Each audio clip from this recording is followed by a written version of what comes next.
Pedagógusok másképp címmel új tárlat nyílt a Sződligeti Közösségi Házban szeptember 30-án. Fülöp Brigitta fazekasmester, Kröel Dulainé Varga Magdolna kosárfonó, Pokorni Attila szobrászművész és Tóth Bálint alpaka ékszerműves mutatkoznak be alkotásaikkal. A kiállítók művészi tevékenységük mellett a sződligeti Gárdonyi Géza általános iskola pedagógusai. A különleges kiállítást Starostka Szaniszló szalvatóriánus szerzetes Sződliget plébánosa nyitotta meg. Számomra nagyon kellemes meglepetés volt, amikor megtudtam, hogy a tanárok, akikkel szoktam találkozni az iskolában, egyben művészek is, és élik az életüket a gyerekek között, de a szép alkotások között is.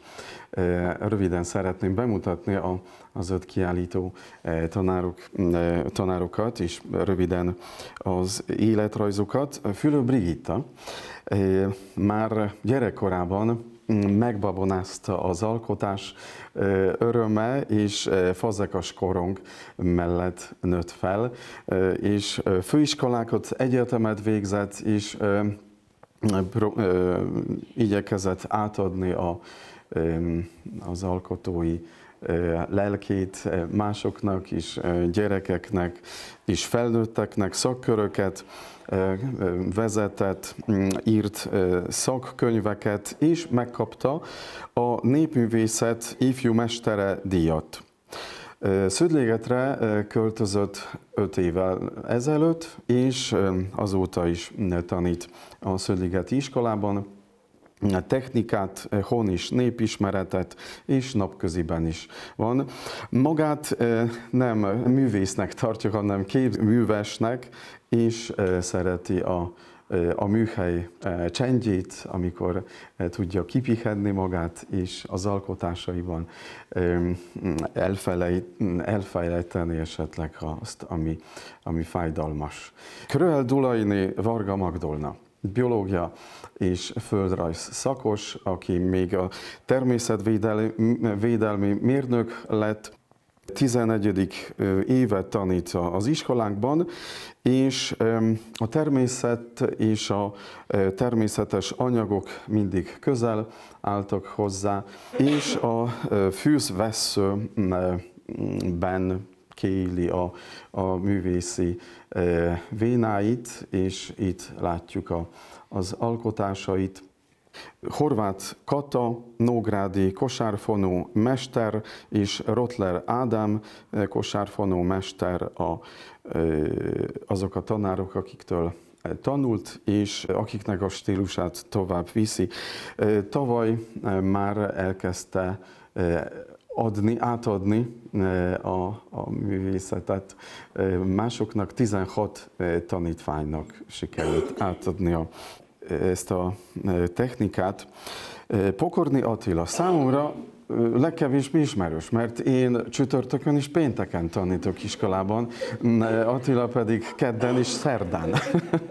Tehát külön örülök, hogy találkoztunk most. 2001-ben végzett szobrász szakon a Kolozsvári Kézművészeti Egyetemen, és 2021-től tanít Sződligeten. Hagyományos kézművesség és a tradicionális forma alakítás az a 2 irány, ami élteti az alkotását. A természettel való összhang újbóli létrehozásának ideája irányítja hagyományos, faragott, mintázott, öntött plasztikái és természetművészeti munkáit most is lehet itt megtekinteni, de különben az alkotásait számos galériában, illetve múzeumban lehet megtekinteni. És Tóth Bálint, aki 3. éve tanít a Sződligeti Gárdonyi Géza általános iskolában, de ő leginkább kötődik az iskolához, mert itt végeztél, ugye? Ide jártál és itt végeztél. Az ékszereit lehet itt látni. A szerelem vezette őt az alkotáshoz, mert az első ékszereit feleségének alkotta, és mivel megtetszett nem csak Orsinak, hanem másoknak is ez az alkotás így továbbra is ezzel foglalkozik.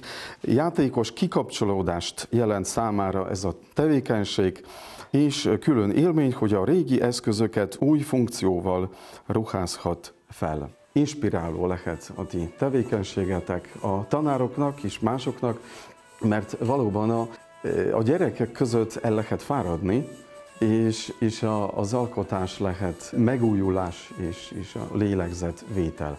Köszönjük szépen!